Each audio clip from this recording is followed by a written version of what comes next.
तसा आपला परिचय हा लेखक आणि लेखनिकाचा, परंतु या परिचयादरम्यान एक वाखाणण्याजोगी कला तुमच्या हातात बसते हे जाणून अतिशय हर्ष झाला. सरस्वती तुमच्या शिरावर अखंड शब्दकोशाचा वरदहस्त धरून आहे. माझ्या या उतरतीच्या काळात माझ्याकडे तुम्हाला देण्यासारखे जे काही आहे ते या भेटी स्वरूपाने तुम्हाला सप्रेम देत आहे. यशोदा माई छोट्या कान्हाच्या बाललीलांमध्ये कितीही रमली तरी संपूर्ण विश्व कृष्णाला देवकी नंदन म्हणूनच ओळखते. या दैवी उपरोधिक योगायोगात यशोदेने मनातील माया आटू न देता देवकी प्रति ईर्षा वाटू न घेता कृतज्ञ राहिले की झाले. आपल्या लीलेला किती द्यावी कळावे. आपला स्नेहांकित विष्णुपंत धोंडोपंत कुलकर्णी काला त्या पत्राची घडी. पंत, जबाबदारी जड वाटते. मला पेलवेल असं वाटत नाही. हलकी असेल ती जबाबदारी कसं. पण जी परिस्थिती आज तुमच्यावर ओढवली ती उद्या माझ्यावर बेतली तर. असंही कोण ओळखतं तुम्हाला.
आजकाल मला कथानक सुचत. माझी कल्पनाशक्ती बधीर झाल्यासारखी होती.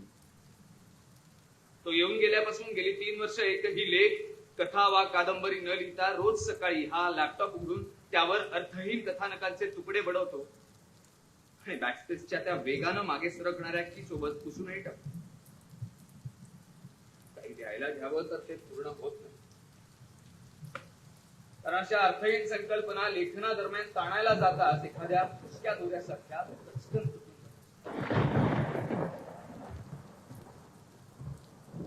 एखाद्या लिहित्या लेखकाच्या संकल्पना त्याला सोडून जातात. तेव्हा त्याची काय अवस्था होत असेल हे तुम्हाला समजायचं.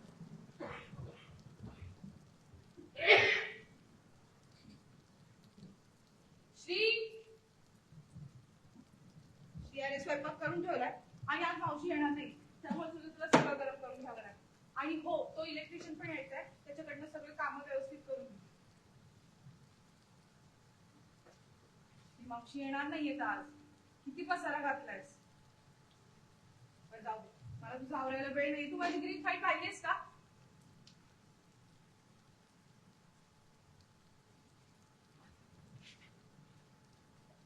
तुझ्याशी बोलतीये मी.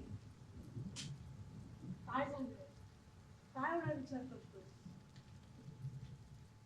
वगैरे जमतंय तुला.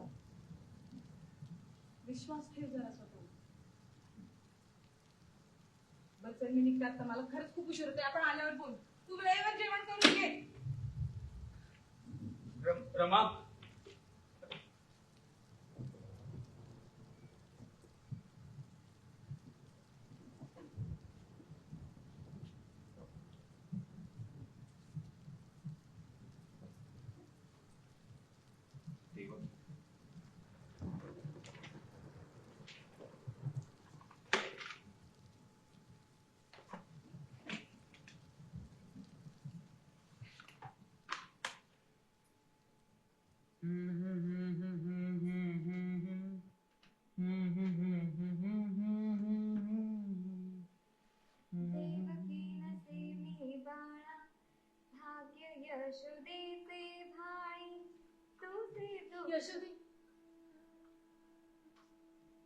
कान्हाला जन्म जरी मी दिला असला तरी तू मात्र त्याची यशोदा मैया झालीस ग. अगं तू त्याला रांगताना पाहशील, तुझं पोट धरून तो उभं राहायला शिकेल, चालायला शिकेल. इतकंच काय, दुडू दुडू धावत येत तो.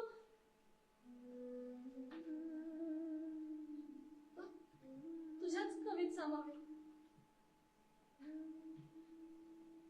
पण यातल्या प्रत्येक क्षणासाठी माझ्यातली आई मात्र कायम आसुसलेलीच राहील की ग. यशोदे, तक्रार म्हणून नाही बरं, तुझ्यातलं मातृत्व बहरेल, पण माझ्यातली ममता मात्र. कान्हा, आपल्या मुलाच्या भल्यासाठी त्याला जन्मतात स्वतःपासून कायमचं दूर करण्यात बळ हे फक्त तुझ्या आईकडे, देवकीकडे होतं बरं. कान्हा, अरे तुला लहानाचं मोठं जरी मी करणार असले तरी आहेस तू देवकी नंदन.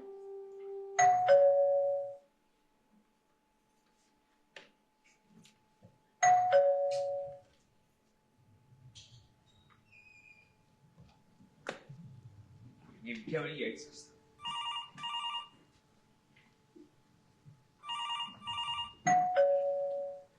आलो आलो. हॅलो. हा हा नाही झालाय अजून ड्राफ्ट पूर्ण. हे बघा, पूर्ण झाला की मी करतो तुम्हाला कॉल. मी करतो तुम्हाला कॉल. ड्राफ्ट पूर्ण होणार आहे. नमस्कार. ओळखत का सर? तू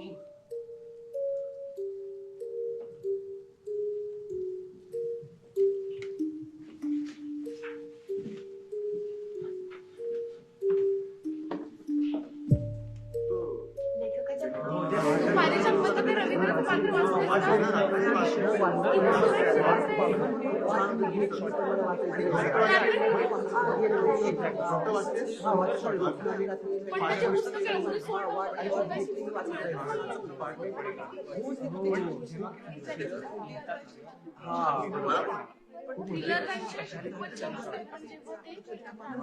तुमचे लेखन खूप छान असते माहिती का?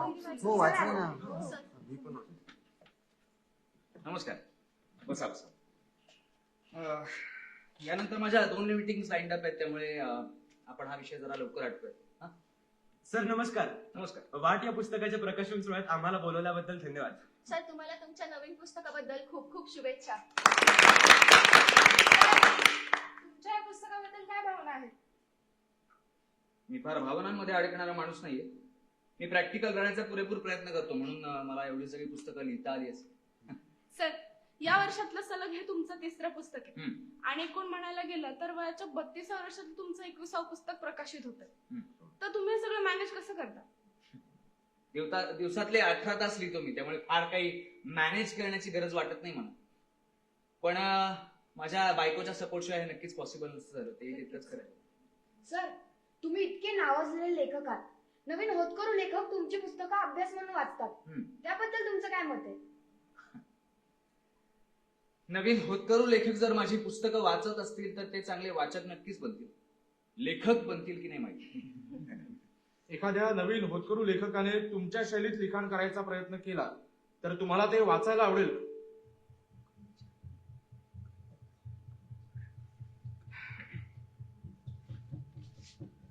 मिमिक्री ही अभिनयाची केली जाते मिस्टर. लेखनात असं काही होत नाही. एवढ्या संख्येने यायला छान वाटलं. Enjoy the food and drinks. तुम्ही बुटक्या माणसांची गोष्ट कधी लिहायला घेताय? कुणी विचारला हा प्रश्न?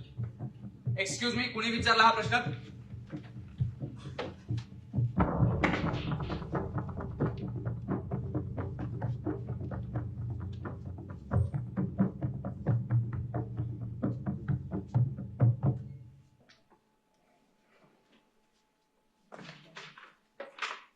रमा,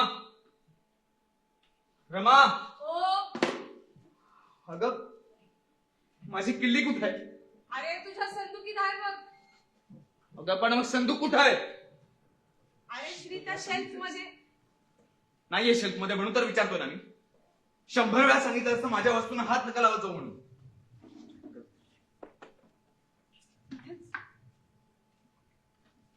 तू का अस्वस्थ आहेस एवढं कालपासून? स्वस्त नाही अगं. तू कालची ती पत्रकार परिषद ऐकलीस ना? त्यातला तो शेवटचा प्रश्न. त्या माणसाने मला बुटक्या माणसांच्या गोष्टीबद्दल विचारलं. मला एक सांग, तुला तरी माहिती आहे गोष्टीबद्दल? एक्झॅक्टली मी जे माझ्या बायकोशी बोललो नाही, बाहेर कोणालाही सांगितलेलं नाही, त्या माणसाला कसं माहित होतं आणि त्याने ते पत्रकार परिषदेमध्ये विचारावं. मला काहीतरी घोळ असल्यासारखं वाटतंय. मला असं वाटतंय की माझ्या कल्पना कोणीतरी चोरतं. लोकांना काही कामं नाही येत का? अरे म्हणजे योगायोग असेल असं म्हणायचं होतं योगायोग मला. नाहीये हा. तुला मिळाली ना तुझी संदूक? निघायचं आपण? श्री निघायचं का? की तुझ्याशी नाही. नाही म्हणजे काय? नाही म्हणजे मूड नाहीये. मूड नाही म्हणजे काय श्री? मी तुझ्यासाठी माझी महत्वाची मीटिंग कॅन्सल करून आली. ऑफिसला सुट्टी टाकली होती मी आज. आणि तू आपलं नेहमी सारखं. माझ्यासाठी म्हणजे काय? तुला जायचं तर जा. बस आपलं. माझ्यासाठी.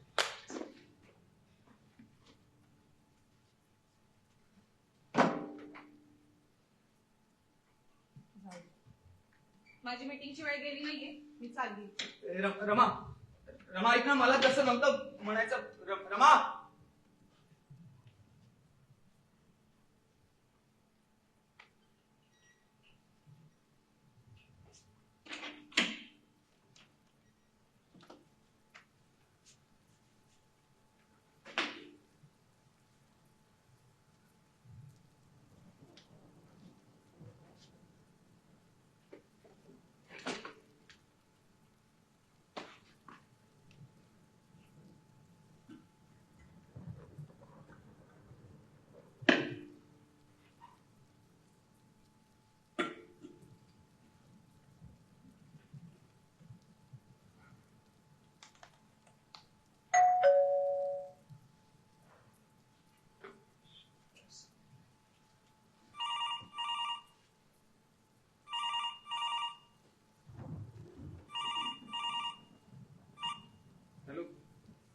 हा नाही, मी तुम्हालाच कॉल करणार होतो. मला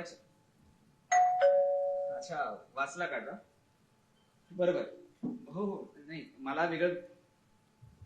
बरं ठीक आहे, मी तुम्हाला करतो कॉल. हो येस थँक्यू.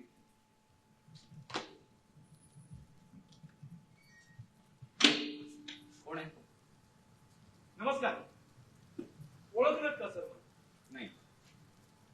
तुम्हाला आतमध्ये कसं सोडलं? हो एक्सक्यूज मी, तुम्ही आत काय येताय? हे बघा तुम्ही भिजलेले आहात. तुम्ही इथेच थांबा. हा आणि इथेच थांबा. तुम्ही मुळातच आत कसं आला तुम्ही लक्षात येत नाही माझ्या. तुम्ही हो मी तुम्हाला काय म्हणतोय? हे बघा माझ्या वस्तूंना पुस्तकांना हात लावू नका बरं का. मला बिलकुल आवडत नाही ते. ठेवा त्यात. सर कसली युनिक संदूक आहे. एकदम अँटिक, म्हणजे अगदी जुन्या बाजारात किंवा चोर बाजारात मिळते तशी. चोरीची नाहीये. वॉट प्रवेश.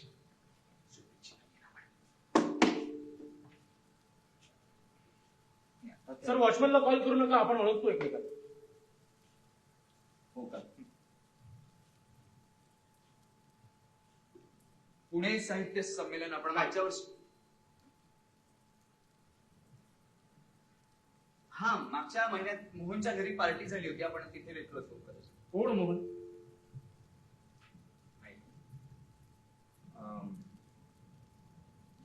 हा कसा विसरेल. सर उगाच काहीतरी आठवल्याचं नाटक करू नका.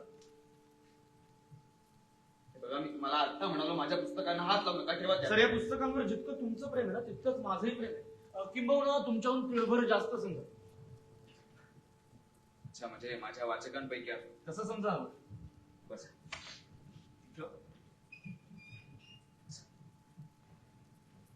मी अगदी समजू शकतो तुमच्या भावना. नाही सर तुम्ही नाही समजू शकत माझ्या भावना. नाही तसं नाही, माझ्या वाचकांनी किती पुस्तकांबद्दल तसं प्रेम व्यक्त केले अगदी भरभरून, पण याचं माझीच पुस्तकं घेऊन माझ्याच घरात बसून असं बसा तुम्ही. सर कॉफी नका. अहो नाही, मी कॉफी घेतली. मला कसं कळलं मी ही कॉफी- रात्र गेली. सर ही कादंबरी मला इतकी आवडते ना की यावर झालेला सिनेमा मी जवळपास 50 वेळा पाहिला बरं का. हो.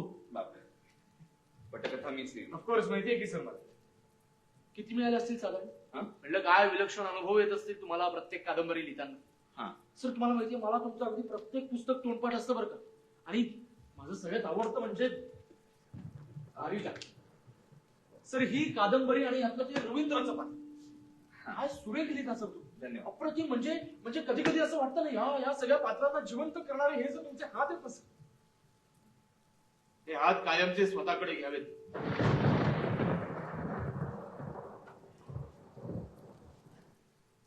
तुम्ही कॉफी घेणार नाहीत म्हणाला, ठीक आहे, माझा काही आग्रह नाही तसा, तुम्ही या आता. या निरोपाला एवढी नाही. अहो आत्ताशी आपल्या गप्पा रंगात आल्या. धोरात आलेली संकल्पना आणि रंगात आलेल्या गप्पा अशा अर्धवट सोडू नये. बरोबर आहे तुमचं, पण खरंच मला आता लिहायला बसायचंय. सर आपण या पारिजात बद्दल बोलतो. मी काय म्हणतो, तुम्ही हे पुस्तक हातात धरा आणि कुठलंही पानवा, कुठलंही म्हणजे कुठलंही बघा, बघा. मला खरंच आता श्यामा! लिहायला बसायचं. श्यामा, इतक्या खोलवर कित्याक जातस? खोलवर तुका मोती गावताले, पण तीरावरच्या शिंपल्यांकडे परत येऊच रस्तो मात्र विसरात जातच.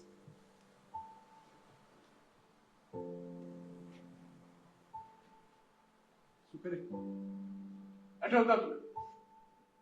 तू मी एवढं श्यामा आपण हायसा घेऊच होतो. श्यामा तासन तास पोहत बसूचा आणि मी मात्र तुझ्या फसव्या डोळ्यात का बघत बसायचंय.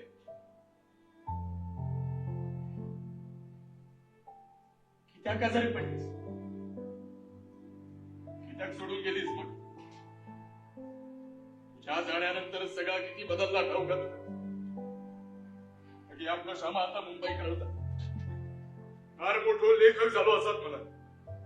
हा मोठं लेखक म्हणजे काय तर माका काय समजूचा नाही, पण एक दिवसाड त्याचे एक मोठाले लेख येतात. काय गंमत असा आपल्या चांगलं भरलेलो पारिजात, पण त्याचं सर्व मात्र वा, अप्रतिम. सगळं पाठ आहे की तुम्हाला?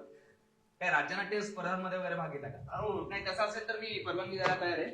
फक्त हा माझा एक लघुकथा संग्रह आहे, त्यातली जत्रा. हा भाऊ मला जत्राला जायचं. हवे एकटे नाही. रोया पिंकी बाबू पिंड्या समजी जाणार आहेत. गाव जेवण नाही काय इच्छापूर्ती तुम्हाला नाही कळायचं. खोटं कशा पाहिजे बोलू आता. आपला बाबू आधी बी जाऊन आलाय की पिट्या काकानं काय उगाच दारू सोडली बाई. ए सुमे थांब. कुठं पळती ग? याय बघ की ग तिच्याकडं सारखी मध्ये मध्ये करते कुचकी. भाऊ कसली इच्छा म्हणजे अजून किती दिवस आपण असं किड्या मुंगी वाणी जगायचं. होय होय, मी खून केला. माझ्यातल्या जागरूक नागरिकाने पेटून उठून सगळे कायदे फाट्यावर मारून कायदा हातात घेतला. कारण मला वाटतं कायद्याच्या या फुटकळ चौकटीवर एक अशी चौकटची आणि त्यालाच प्रश्न प्रतिप्रश्नांच्या भडीमारात अडकवत असेल, अगदी गर्भगळीत करून सोडत असेल, तर मला ते म्हणते शेख साहेब, माझ्या मुलीवर बलात्कार झालाय. 3 वर्ष लोटली हे सगळं सिद्ध करत नाही. आणि तो नराधम मात्र पुरुषार्थाचा टेंबा जणू काही आपल्याच हाती असं विरोध मोकाट सुटला होता. गाव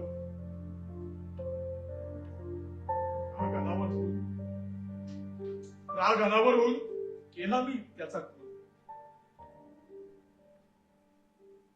सर हो, जे माझच आहे त्याची कसली आली आहे परवानगी? हा. एक मिनिट, तुझं म्हणजे काय काय म्हणायचंय काय तुला? म्हणजे सर आता बघा, हा. ही रात्र गेली. हा. ही कादंबरी मला सुचली ती अचानकच.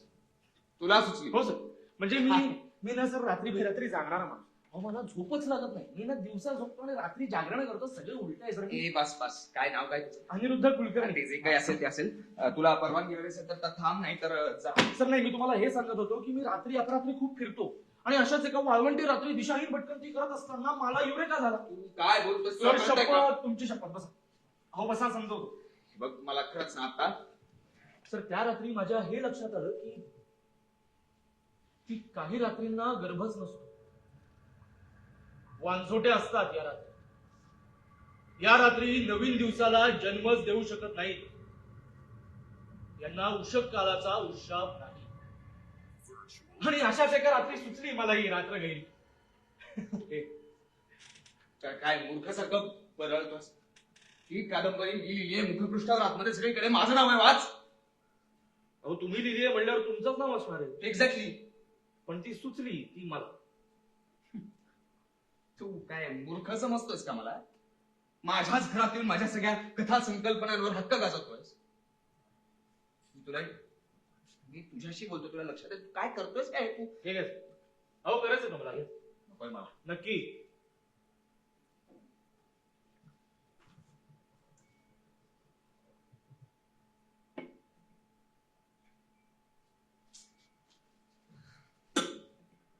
सर मला सांगा मी या घरात आलो कसं?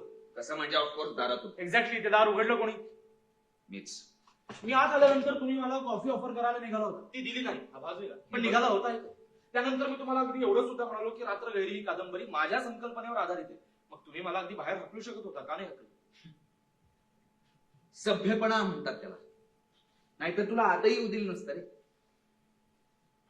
आणि रात्री अपरात्री मी फिरायचो. माझ्या अनुभवातून जन्माला येते रात्र गैरी. अंधारे रस्ते, काळसर सावल्या लागलेली घर, रात्रीचा तो शांत कोलाहल निमूटपणे सहन करणाऱ्या त्या टोलेजंग इमारती. आपल्याला वरकरणी दिसणारं रात्रीचं रूप फार फार वेगळं असतं. ते मी पाहिलं आणि तेच उतरवलंय मी माझ्या कादंबरी. हो सर, पण मी या एका कादंबरीबद्दल नाही बोलत आहे. म्हणजे बघा ना, वाट, पारिजात, रात्र गैरी, भीतीदायक, वॉचमन, जादुई जत्रा, पतंगा, पाठपुरी, हे सगळं मी लिहिलंय आणि मी जिवंत केलंय त्या पात्रांना. हो, पण त्यांची गर्भधारणा माझ्या मनात झाली, त्याचं काय?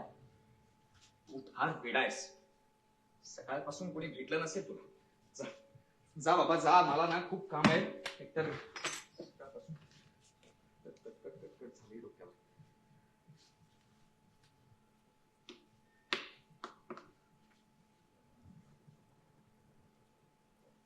मी तुला म्हणालो जाणून. एक्सक्यूज सर मी. तुम्ही कॉल करा. येस, तुम्ही कॉल करा तिला. सर मी आता फोन लावून देतो तुम्हाला. कोणती? मधुरा. कोण मधुरा? सर माझी मधुरा. काय बोलतोस? अहो आम्ही ना एकाच सोसायटीत राहतो. एका सोसायटीत राहत असलेले सतत भेटता येत नाही. मग आम्ही जवळच्या एका बागेत भेटतो. सर मला ना लहानपणापासून खूप काही सुचतं आणि मला ते सतत कोणाला तरी सांगायचं असतं. तुम्हाला सुचलेल्या गोष्टी तुम्हाला सुचतच नाही ना सर. मला सुचलेली प्रत्येक गोष्ट मी आधी मधुराला जाऊन सांगतो आणि ती सुद्धा तितक्याच इंटरेस्टने, तितक्याच प्रेमाने ऐकून घेते. त्या दिवशी मी तिला त्या सतत पतंग उडवणाऱ्या मुलाची गोष्ट सांगत होतो. तो पतंग उडवणारा मुलगा पतंग उडवत असताना त्याचा पतंग आकाशात उंच झेप घेतो आणि तेव्हा त्याला असं वाटतं की तो पतंग जितका वर चाललाय तितकाच तो त्या मांजामार्फत जमिनीशी खेळून. हो ना?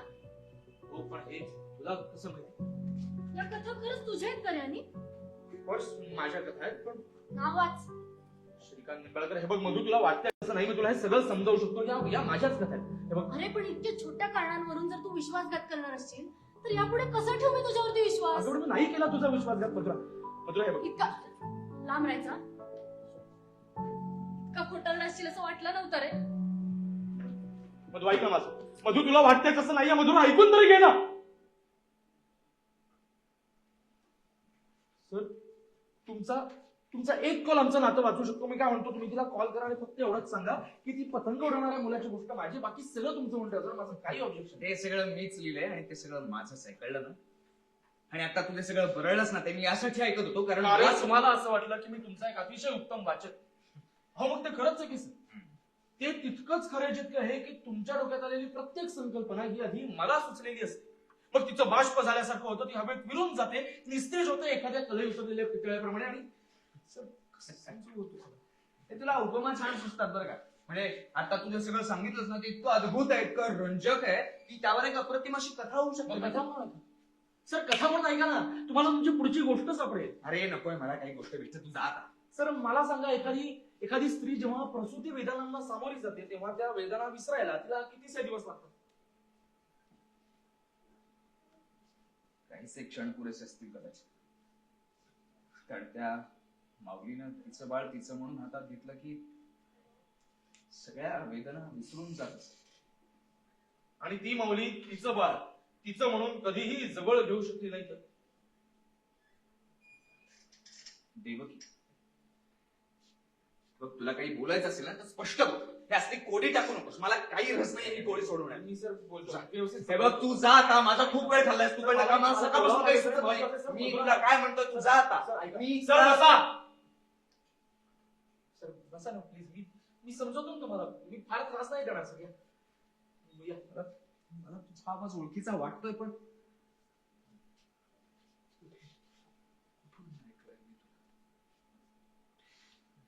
सर मला लहानपणापासून लेखक व्हायचं होतं. मला खूप काही सुचायचं. मला सुचायच्या परीकर. मग जसा जसा मोठा झालो तसा तसा प्रत्येक गोष्टीकडे पाहण्याचा दृष्टिकोन बदलला. माझ्या विचारांची नीती बदलली आणि मग हळूहळू हे लक्षात येऊ लागलं की आपल्या एकूण घरच्या परिस्थितीमुळे आपल्याला लेखक वगैरे काहीही होता येणार नाही. पण या सगळ्या दरम्यान माझ्या घराजवळ असलेल्या त्या नगर वाचन मंदिराने मात्र मला वाचवलं बरं. मला वाचनाची प्रचंड आवड निर्माण झाली आणि त्या नगर वाचन मंदिराने माझ्या पुस्तकांच्या भुकेची उपासमार सुदैवानं कधीही होऊ दिली नाही. तर मी 11वीत असताना मला एक संकल्पना सुचली. या संकल्पनेला मी रोपटं असं नाव दिलं. एखाद्या माणसाला जेव्हा एखादी संकल्पना सुचते तो क्षण किती भाग्यवंत असतो याची थोडी तरी कल्पना आहे का तुम्हाला? हा प्रश्न तू कुणाला विचारतोस याची तुला कल्पना आहे? हो सर, मला याची पूर्ण कल्पना आहे. मी हा प्रश्न कोणाला विचारतोय कारण माझ्या त्या संकल्पनेवर लवकरच एक पुस्तक छापलं आणि असं एकदा असं वारंवार घडत गेलं. संकल्पना मला सुचायच्या आणि पुस्तकं छापली जायची आणि सर त्यावर लेखक म्हणून माझं नाव कधीच नसायचं सर. लेखक म्हणून मान सन्मान कोणीतरी दुसराच घेऊन जायचा आणि तो दुसरा कोणी म्हणजे तुम्ही. म्हणजे तुला असं म्हणायचंय मी तुझ्या कल्पना चोरतो? नाही मला असं नाही मग म्हणायचं. काय म्हणायचंय तुला? सर मला इतकंच म्हणायचं की माझ्या डोक्यात संकल्पना येतात आणि मग त्या कुठल्या ना कुठल्या अतर्क्या मार्गाने तुमच्या मेंदूपर्यंत येऊन पोहोचतात आणि सगळं बदल होतो सर. एक मिनिट. अतर्क्य मार्गाने माझ्या काय बाळा, तंत्रज्ञान अजून तितकंसं पुढे गेलं नाही की कोणाच्या डोक्यात काय चाललंय हे आपल्या लक्षात येईल नाही का? आणि तुला हे सगळं सुचतं तर तू ते लिहून का नाही काढत? सर मला जर का लिहिता येत असतं तर तुम्ही आज एवढे मोठे लेखक झालाच नसता. Mind your language.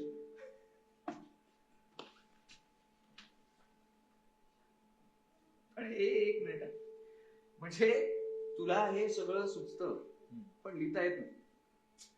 फार मोठा प्रॉब्लेम आहे. तुमचाही फार मोठा प्रॉब्लेम आहे माझा. हो सर. काय? तुम्हाला ना उदाहरणाखेरीज कुठलीच गोष्ट पटत नाही. रादर तुम्हाला त्याबरोबर त्याचं स्पष्टीकरण लागतं. कसे हो तुम्ही लेखक?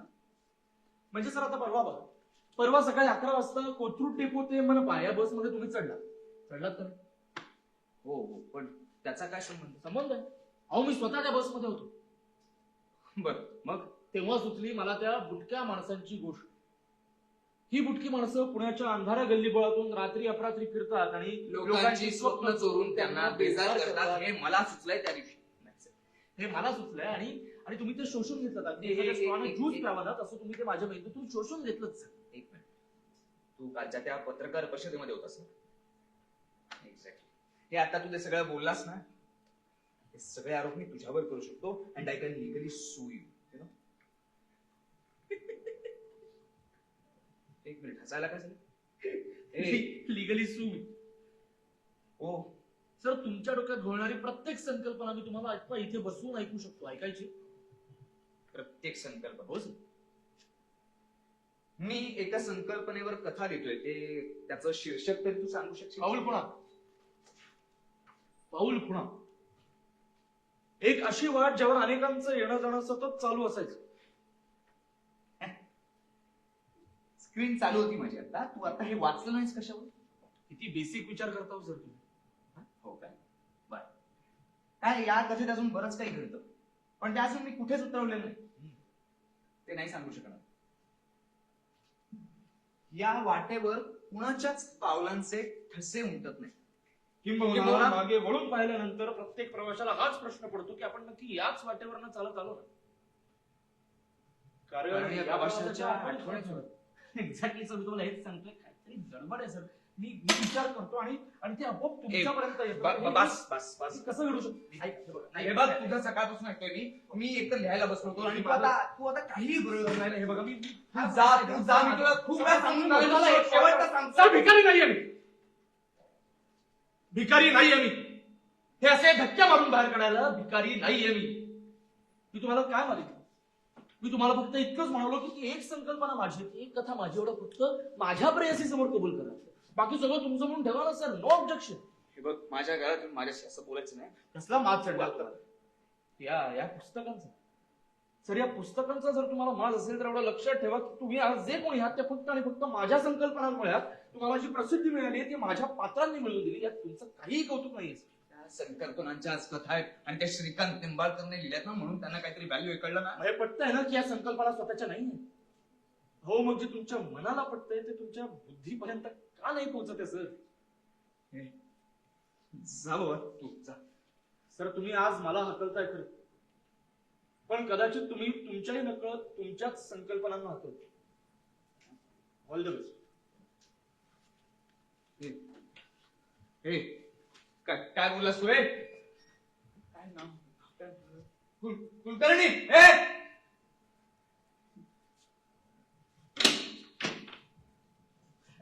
सारखं बरं म्हणजे संकल्पना त्याच्या माझ्या मेंदूमध्ये येतात.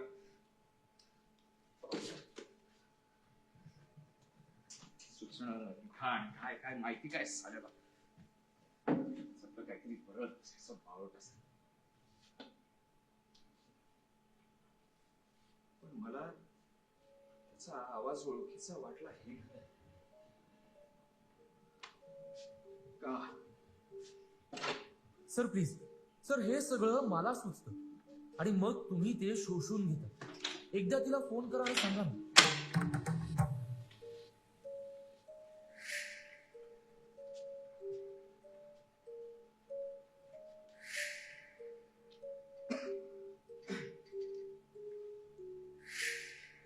सर, तुम्हाला आठवतं त्या बुटक्या माणसांची गोष्ट?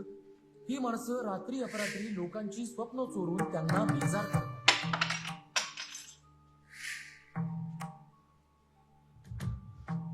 मला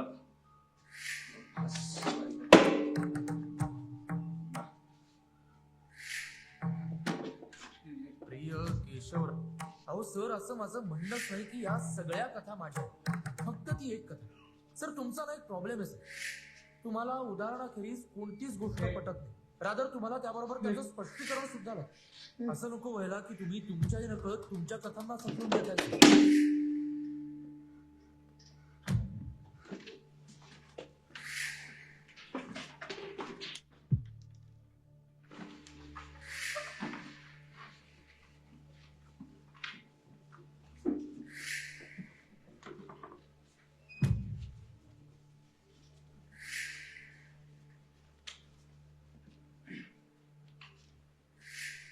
हॅलो. हा हा रमा. हा अगं नाही. हॅलो, येतोय का आवाज? हो, मी आपल्या जुन्या वाड्यात आलोय. कशाला म्हणजे काय? बघ, मी तुला सांगितलं ना.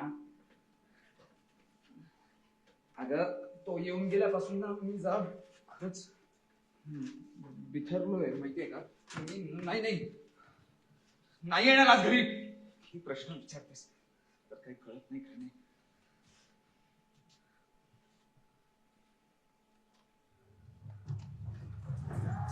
हो, समजते बायको, या ए, लाईट.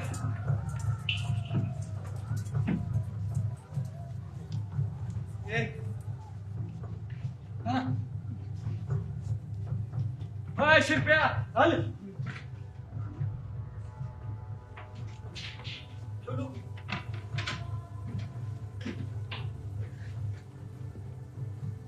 बाई,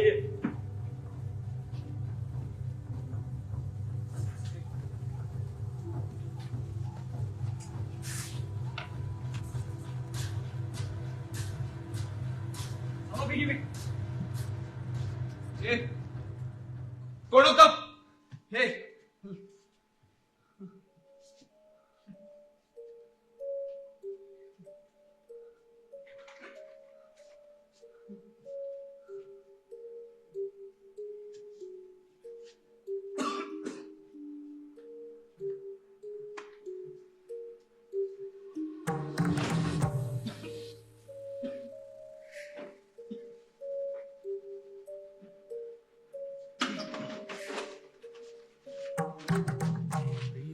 केशवराव वामनराव निंबाळकर, सप्रेम सदिच्छा.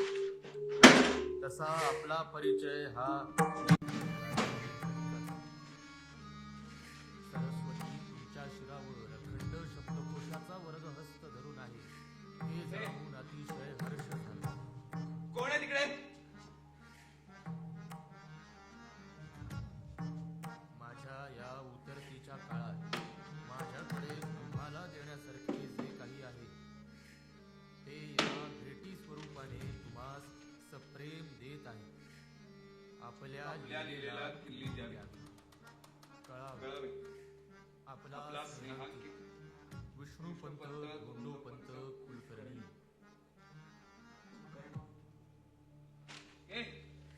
हे लाईट.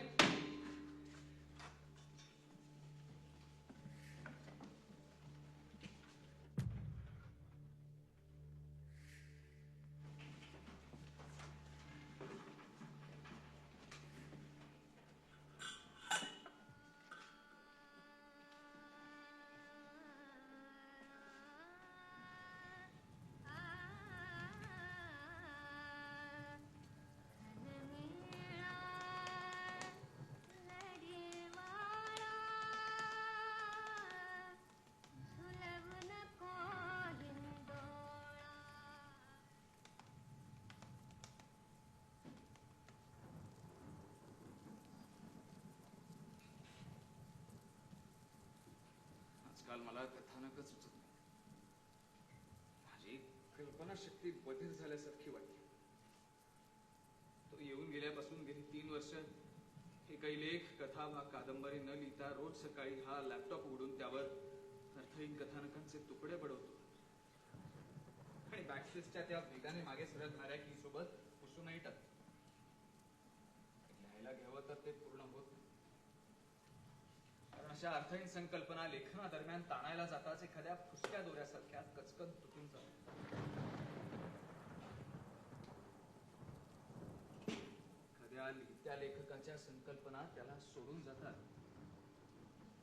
तेव्हा त्याची काय अवस्था होत असेल हे मला समजायचं नाही. श्री अरे स्वयंपाक करून ठेवलाय आणि आज भाऊजी येणार नाहीये, त्यामुळे तुलाच सगळं गरम करून घ्यावं लागेल.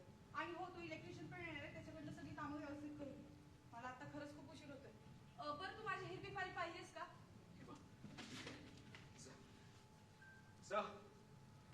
जायचंच असतं मी. काय झालंय तुला? तू जा. अरे नको एवढा विचार. विश्वास ठेव जरा स्वतःवर. मला खरंच खूप उशीर होतोय, मला निघावं लागेल. आपण आल्यावर बोल.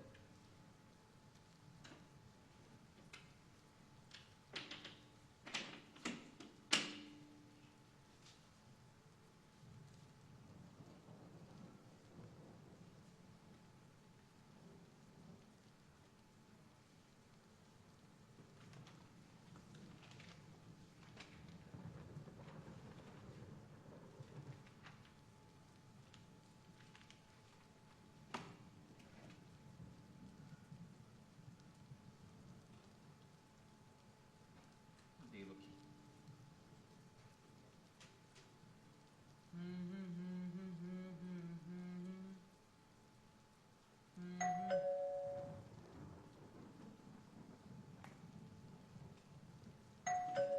हॅलो.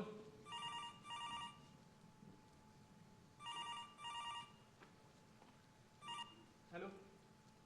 नेने 100 वेळा कॉल केल्यावर हा ड्राफ्ट पूर्ण होणार आहे का? या इथे या आणि मला लिहू. सॉरी, नाही मी तुम्हाला करतो. हॅलो. कोण आहे? किती वेळा बेल वाजवत आहे? काय चाललंय का? ओळखलं का सर मला? तू अनिरुद्ध कुलकर्णी बरोबर? हे अरे मी तुला कुठे शोधण्याचा प्रयत्न केला बाळा. होतास कुठे तू? तू मला म्हणालास तू त्या नगर वाचन मंदिराचा सदस्य आहेस. मी आधी तिथे गेलो. माझ्या ओळखीनं मी तुझा नंबर सुद्धा पत्ता शोधण्याचा प्रयत्न केला. त्यांनी दिला सुद्धा, पण तुझा नंबर लागला ना त्या पत्त्यावर तू सापडलास. तिथल्या लोकांना विचारलं, ते म्हणाले की तू कधीच ती जागा सोडली आहेस. त्या कोथरूड डेपो ते मनपा या बसमध्ये मी कितीदा फिरलो फक्त तुला शोधण्यासाठी. तू होताच कुठे बाबा? सर काहीच बदललं नाही हो. हा? म्हणलं पुस्तकं ना बदलली ना वाढली ना कमी झाली, सगळं अगदी होतं तसं आहे. तू तरी कुठे बदललायस? अजूनही स्वतःच्या धुंदीत बडबडतोस. आता आलास तर माझ्या डोक्यात कोणकोणत्या संकल्पना घोळतायत, सगळ्या संकल्पना सांगशील. मी कोणत्या संकल्पनेवर कथा लिहितोय तेही सांगशील. आणि हे सगळं मी तुझ्याकडून कसं चोरलं हेही पटवून देशील. नाही सर, मी आज यापैकी काहीही करायला आलेलो नाही. 3 वर्षांपूर्वी मी आलो होतो, तो माझा नाईलाज होता. माझी मधुर कायमस्वरूपी माझी राहावी यासाठी तुमच्याकडे भीक मागायला आलो होतो. अर्थात त्यावर तुम्ही ज्या पद्धतीने रिॲक्ट झालात ते अगदी स्वाभाविक आहे. मला तेव्हा असं वाटायचं की तुम्ही माझ्या संकल्पना चोरून त्यावर चोरून नाही, चोरून नाही. अरे इतकी वर्ष मलाही वाटायचं की माझ्या शब्द संपत्तीच्या बळावर माझ्या कथा रचल्या जात आहेत, त्यातली पात्र माझ्या शब्दांच्या तालांवर नाचतायत. असं काही नाही. तसंच आहे.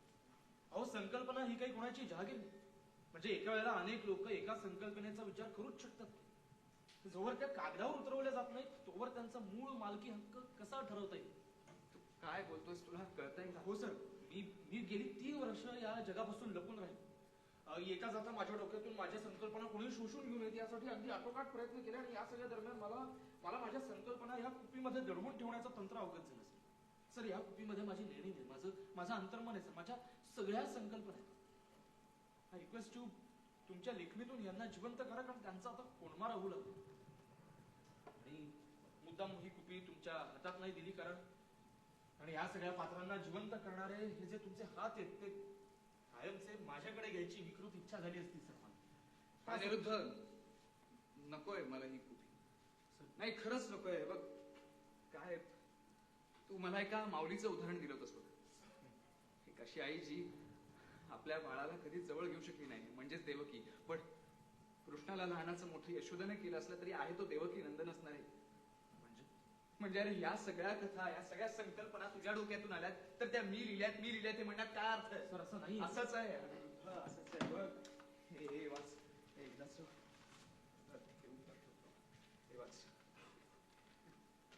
हे वाचताना मला देखील असंच वाटलं की माझ्या आजोबांचं विष्णुपंत धोंडोपंत मोठे लेखक त्या काळचे. त्या काळातली मंडळी तुमच्या आजोबांच्या लेखणीद्वारे तुमच्या घरातूनच तरवायची वगैरे असं काहीतरी म्हणायचं. आणि माझे आजोबा केशवराव वामनराव निंबाळकर त्यांनी ही किल्ली घेतली तुझ्या आजोबांकडून आणि सगळा घोळ झाला बघ. म्हणजे माझे आजोबा लेख लिहायचे ज्वलंत, पण सगळे विचार मात्र तुमच्या आजोबांचे असायचे. आणि आज मी कथा, कादंबऱ्या, कविता लिहितो, सगळे विचार मात्र तुझे. घेऊन जा, सर. मी हे नाही घेऊन जाऊ. अरे नाही, तू घेऊन जा बाबा.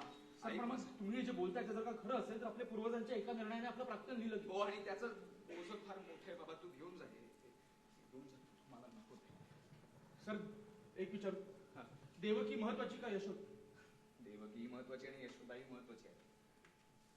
पण त्याही कित्येक पटीने जास्त ना तो श्रीकृष्ण महत्वाचा, ज्यानं आपल्याला त्याच्या बाललीलांमध्ये अडकवलं, गीतेचं तत्वज्ञान सांगितलं. श्रीकृष्ण महत्वाचा बाबा. येतो सर. एक मिनिट, तुझ्या प्रेयसीला फोन लावून दे, कारण तिला हे सगळं सांगायला हवं. सर, विरून गेलेली संकल्पना आणि सोडून गेलेली ती पुन्हा परत येत नाही. येतो.